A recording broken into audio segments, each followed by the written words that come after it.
রানী, এই দেখো, তোমার জন্য নতুন গয়না নিয়ে এসেছি। আমাদের রাজ্যের সবচেয়ে বড় ব্যবসায়ী, যিনি দেশ বিদেশে ব্যবসা করে বেড়ান, তাকে দিয়ে সুদূর মরক্কো থেকে তোমার জন্য আমি এই গহনা সংগ্রহ করেছি। বলো রানী, তোমার কি এই গয়না পছন্দ হয়েছে?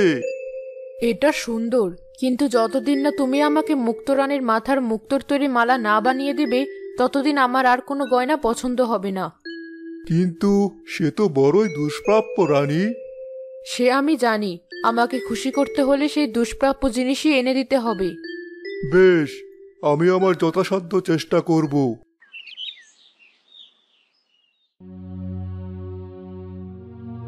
আজ তোমাকে দেখে এমন লাগছে কেন? কাল রাতে অনেক বৃষ্টি হচ্ছিল, আমি ভাবলাম তুমি ফিরে আসবে, তাও এলি না। ওই বৃষ্টির মধ্যে কোথায় ছিলে তুমি? বৃষ্টির সাথে ঝড়ো বাতাস ছিল না বলে বৃষ্টিতে ভিজে ভিজেই সারা রাত মাছ ধরেছি। বেশ ভালো মাছ ধরতে পেরেছিলাম, তাই আর ফিরে আসিনি। এই নাও টাকা। বৃষ্টিতে ভেজার কারণে মনে হয় একটু খারাপ লাগছে। ঠিক আছে, তুমি ঘরে যাও, আমি খাবার নিয়ে আসছি। মালা, এই খাবারটা নিয়ে তোর বাবাকে দে, আমি রান্নাঘরের কাজটা শেষ করে আসি। ঠিক আছে মা, আমার কাছে দাও। বাবা, উঠে ভাত খেয়ে নাও। বাবা, এ কি? বাবার গা তো জ্বরে পড়ে যাচ্ছে। মা, শিগগির এদিকে এসো, দেখো জ্বরে বাবার গা পুড়ে যাচ্ছে।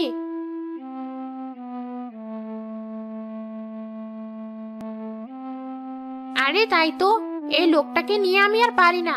এই বৃষ্টিতে ভিজে ভিজে সারা রাত মাছ ধরেছি, আক্কেল আর কোনোদিন হবে না। তুই বসে তোর বাবার মাথায় জলপট্টি দিতে থাক, আমি গিয়ে কবিরাজ মশাইকে ডেকে নিয়ে আসি। না মা, তুমি থাকো, আমি যাচ্ছি। ঠিক আছে, তাড়াতাড়ি যা তাহলে।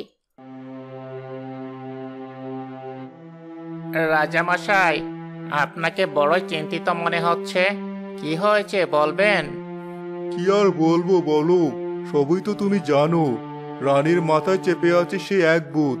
মুক্ত রানীর মাথার মুক্তোর মালা নাকি তার চাই। কোথায় পাবো বলো দেখি? কত দূর দূরান্তের দেশ থেকে কতজনকে দিয়ে কত দামি দামি গয়না এনে দিলাম, কিন্তু কোনো কিছুতে তার জন্য মন ভরছে না। কি করি বলো দেখি? আপনি তো অনেক চেষ্টা করে দেখলেন, এবার আমি একটু চেষ্টা করে দেখি কোনো ব্যবস্থা করতে পারি কিনা। সত্যি বলছো মন্ত্রী? তাই করো, এই বিপদ থেকে বাঁচাও আমাকে। যেদিন থেকে রানীর মাথায় এটা ঢুকেছে, সেদিন থেকে আজ পর্যন্ত সে ঠিকমতো কথাও বলে না আমার সাথে। আপনি চিন্তা করবেন না, দেখি কি করতে পারি।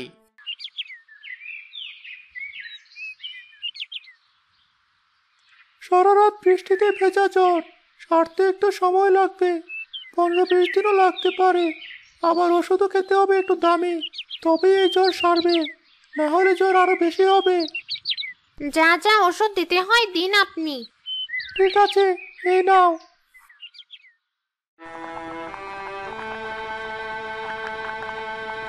মা, তুমি মন খারাপ করে রান্না করছো? কোনোদিন তো এমন করে রান্না করো না। তোর বাবা যে টাকা নিয়ে এসেছিল তার সবই কবিরাজকে দিতে হয়েছে। এদিকে তোর বাবার সেরে উঠতে সময় লাগবে। এই কদিন কি করে চলবো তাই ভাবছি। তুমিও তো চিন্তা করো না মা, দেখবি ঠিক একটা ব্যবস্থা হয়ে যাবে। আমি এখন একটু আসি মা। তুই আবার কোথায় ছুটলি? সমুদ্রের পাড়ে, একটু পরে ফিরে আসবো, তুমি চিন্তা করো না।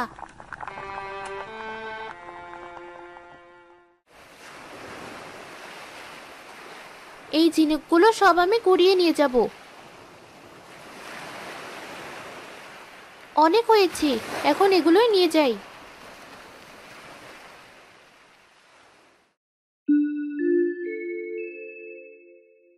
কিরে মালা, এত ঝিনুক কুড়িয়ে নিয়ে এসেছিস কেন? এগুলো দিয়ে মালা বানাবো এখন, তারপর এগুলো বাজারে বিক্রি করব, তাহলে আমাদের আর কষ্ট হবে না। আমার অসুস্থতার জন্য তোমাদের অনেক কষ্ট করতে হচ্ছে। তোমার কষ্টের কাছে এসব কিছু না, তুমি আমাদের জন্য অনেক কষ্ট করো। এবার চিন্তা না করে তুমি শুধু তাড়াতাড়ি সুস্থ হয়ে ওঠো। একদমই তাই, তোমার চেয়ে আমার মেয়েটার মাথায় বেশি বুদ্ধি। দাঁড়া, আমিও তোকে মালা বানাতে সাহায্য করছি।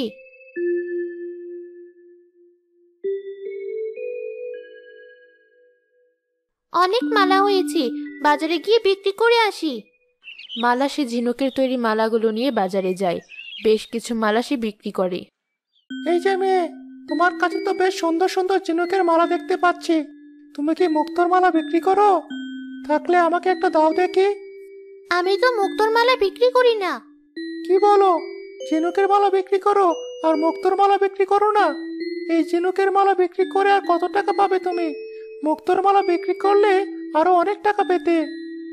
আরে তাই তো, কাল থেকে শুধু ঝিনুক আনবো না, মুক্তো খুঁজে নিয়ে এসে মুক্তোর মালাও বিক্রি করব আমি।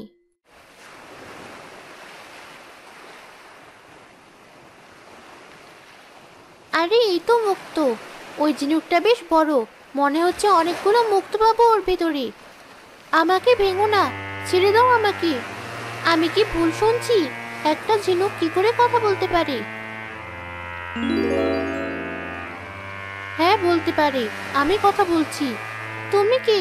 আর একটা ঝিনুক থেকে তুমি মানুষ হলে কি করি? আমি মুক্তো রানী, এই ঝিনুকেই আমি থাকি। কাল রাতের বৃষ্টির পানির সাথে ভাসতে ভাসতে এসেই পাড়ের বালুতে আটকে গেছি। এদিকে ভাটা পড়ে যাওয়ায় আর সমুদ্রে ফিরে যেতে পারিনি। ততক্ষণে তুমি চলে এসেছো আমাকে মেরে ফেলতে। ক্ষমা করো আমাকে, ভুল হয়ে গেছে আমার। আমি আসলে বুঝতে পারিনি। সে তো ঠিক আছে, কিন্তু তোমরা মানুষেরা মুক্তোর লোভে এভাবে ঝিনুক মেরে ফেলো কেন? কত রকমের ঝিনুক ছিল আগে এই সমুদ্রে, কিন্তু মানুষের কারণে তারা এখন বিলুপ্ত। আবার অনেক প্রজাতি বিলুপ্তের পথে। হয়তো আর কিছু বছরের মধ্যে তারাও বিলুপ্ত হয়ে যাবে। সত্যি বলছো তুমি? হ্যাঁ, সত্যি বলছি। শুধু কি তাই, এই ঝিনুক প্রকৃতির জন্য কত যে উপকারী সে তোমায় বলে বোঝাতে পারবো না। তোমাকে দেখে তো ভালো মানুষ মনে হচ্ছে, তাহলে তুমিও এমন কাজ করো কেন? আমি ইচ্ছে করে এই কাজ করতে আসিনি। আমার বাবা একজন জেলে, তিনি সমুদ্রে মাছ ধরেন। আমি যদি এখন কিছু না করি তাহলে আমার বাবার চিকিৎসাও করাতে পারবো না, আবার আমরা না খেয়ে মরে যাব। তাই আমি মুক্তো খুঁজতে এসেছি, যাতে আমাদের কিছু টাকা হয়। বুঝতে পেরেছি, তোমার কথা শুনে সত্যিই খুব মায়া হচ্ছে। আমি তোমার সাথে তোমাদের বাড়ি যেতে চাই, আর দেখতে চাই মানুষদের জীবনযাপন কেমন। তুমি কি আমাকে নিয়ে যাবে? কেন নিয়ে যাব না? চলো আমার সাথে। আমার বাবা অসুস্থ, তাই হয়তো তেমন ভালো আপ্যায়ন করতে পারবো না। ওসব নিয়ে তোমার ভাবতে হবে না, চলো তুমি। তোমার নামটাই তো জানা হলো না, কি নাম তোমার? আমার নাম মালা।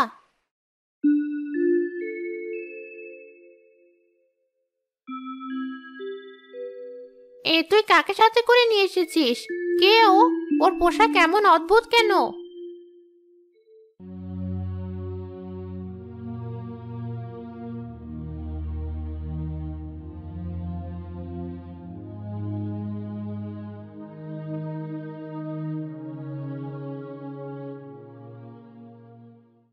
কি বলছিস?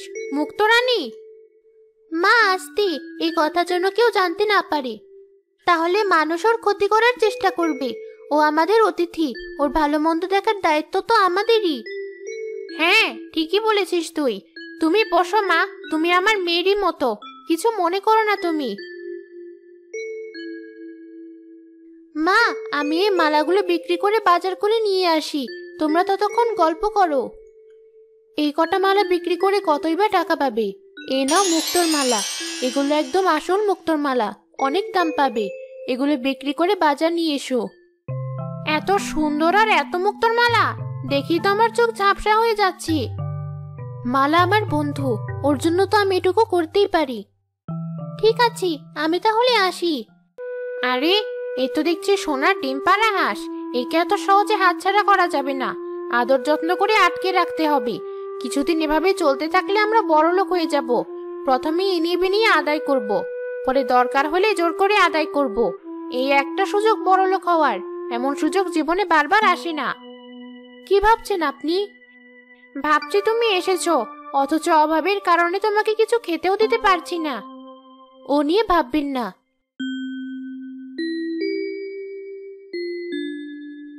আরে বাহ, তোর কাছে তো খুব সুন্দর সুন্দর মুক্তোর মালা। এই বাজারে এমন সুন্দর মুক্তোর মালা তো কেউ বিক্রি করতে পারে না। তুই কোথায় পেয়েছিস এসব মুক্তো? কোথায় আবার মন্ত্রী মশাই? সমুদ্রের পাড়ে। আপনি নেবেন এগুলো? হ্যাঁ, দে।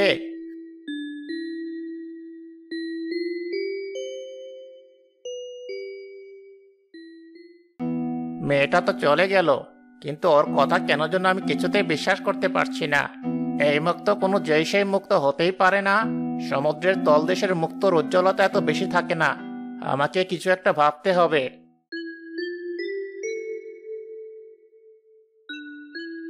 কি রে, এত বাজার করে নিয়ে এসেছিস? হ্যাঁ বাবা, মন্ত্রী মশাই আমার সব মালা ভালো দাম দিয়ে কিনে নিয়েছিল। মালা, তোমার কাজ তো শেষ, চলো এবার আমরা ঘুরতে যাই।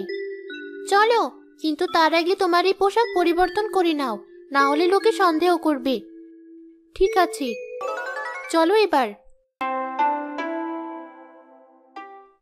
তুমি বসে বসে এত কি ভাবছো বলো তো? তোমার মতিগতি আমার কেমন জানি ঠিক মনে হচ্ছে না। চোখ মুখে লোভের আবার দেখতে পাচ্ছি। কে যে বলো তুমি? লোভ হবে কেন? আমি তো বড়লোক হওয়ার স্বপ্ন দেখছি। ঘরে এমন একটা সোনার ডিম পাড়া হাঁস থাকলে স্বপ্ন দেখবো না? এমন ভুল মোটেও করো না বউ। লোভ মানুষকে শেষ করে দেয়। আমরা যা আছি খুব ভালো আছি। মন্ত্রী, তোমার কাজ কত দূর? তুমি কি সব ভুলে গেলে? না মহারাজ, আমি কিছুই ভুলিনি। আমি আমার কাজ চালিয়ে যাচ্ছি।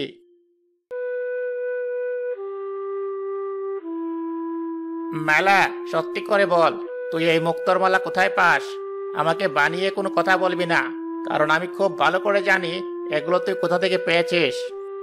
কোথায় পাই সেটা আমি আপনাকে আগেই বলেছি। তুই এই মুক্তো কোথায় পাস তা আমার জানার দরকার নেই, কিন্তু কালকের মধ্যে তুই যদি আমাকে মুক্তোর রানীর মাথার মুক্তোর মালা না এনে দিতে পারিস, তাহলে তোকে আর তোর বাবা মাকে আমি শুলে চড়ানোর ব্যবস্থা করব।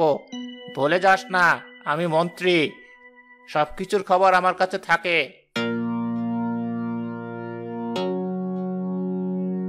কিরে, সব মালা ফেরত নিয়ে বাড়ি চলে এলি যে? কি হয়েছে? এগুলো বিক্রি করে টাকা আনিসনি কেন? ঝিনুক, তুমি এখনই সমুদ্রে ফিরে যাও। তোমার আর এখানে এক মুহূর্ত থাকা চলবে না। কি বলছিস তুই এসব? ও কোথাও যাবে না, ও এখানেই থাকবে। না মা, ও থাকবে না। ও আর এখানে এক মুহূর্ত থাকতে পারবে না। কিন্তু কেন? সে কথা আমাকে বলবে তো নাকি? রাজার লোক মনে হয় তোমার খোঁজ পেয়ে গেছি। তারা তোমার মাথার ওই মুক্তো চায়। তুমি এখানে থাকলে ওরা তোমাকে ধরে ফেলবে। বলিস কি? তার মানে ওদের ওই মুক্তো দিলে ওরা আমাদের অনেক টাকা দেবে। এই কথা তুই আগে আমাকে না বলে ওকে কেন বললি? তোর কি কোনোদিন বুদ্ধি হবে না? ছি মা, তুমি এসব কি বলছো? ও আমার বন্ধু, আর আমি কেন ওর ক্ষতি করব? তুমি এমনটা ভাবলে কি করে? অনেক রকম মানুষ হয়, আবার মানুষের নাকি অনেক রূপ হয় শুনেছিলাম। আজ তা দেখলাম। তুমি ভালো থেকো বন্ধু। আমি চেয়েছিলাম তোমাদের অনেক কিছু দিয়ে যেতে, কিন্তু তা আর হলো না। তবে তোমার কথাও আমার সারা জীবন মনে থাকবে।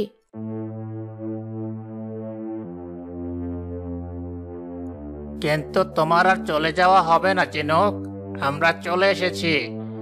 আমরা তোমাকে নিয়ে যাব, আর তোমার মাথার ওই মুক্তো আমরা নেব। আমি তো কখনো হতে দেব না, আমার জীবন চলে গেলেও দেব না। কিন্তু ঝিনুকের কথা আপনি কি করে জানলেন মন্ত্রী মশাই? আমার তোমাকে সন্দেহ হয়েছিল, তাই একজনকে পাঠিয়েছিলাম খবর নিতে। সে লুকিয়ে সবকিছু জেনেছে, তারপর আমাকে জানিয়েছে। এখন ওকে আমরা নিয়ে যাব। ঝিনুক, কোনো কথা না বলে আমাদের সাথে চলো। আমাকে তোমরা সমুদ্রে যেতে দাও, না হলে সমুদ্রের কারো মানুষ যাদের প্রতি বিশ্বাস থাকবে না।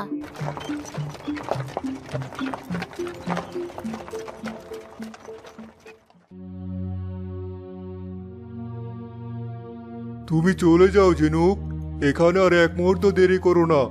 এখানকার সবাই লোভী, জীবনে অনেক পাপ করেছি, আর পাপ করতে চাই না। মন্ত্রী, ওকে ছেড়ে দাও।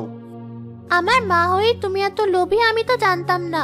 তোমার মতো মানুষের সাথে আমিও আর থাকবো না। আমার যেদিকে দু চোখ চায় আমি চলে যাব। বলেছিলাম না বেশি লোভ করো না, সব হারাবে। আমার কোনো কথা তুমি শোনোনি। আমি আর তোমার সাথে থাকবো না। আমার মেয়েকে নিয়ে চলে যাচ্ছি আমি। তুমি থাকো এখানে। আমাকে ক্ষমা করে দাও তোমরা। আমি আমার ভুল বুঝতে পেরেছি। আর কোনোদিন লোভ করব না আমি। বড়লোক হওয়ার লোভ আমাকে মানুষ থেকে অমানুষ করে দিয়েছে। তোমরা আমাকে ছেড়ে চলে যেও না। মালা, তোর মাকে ক্ষমা করে দে, সে তার ভুল বুঝতে পেরেছে। আমিও আর এমন আবদার করব না মহারাজ, আপনি আমাকেও ক্ষমা করুন। তুমি নিজের ভুল বুঝতে পেরেছো, এটাই অনেক। চলো প্রাসাদে ফিরে যাই।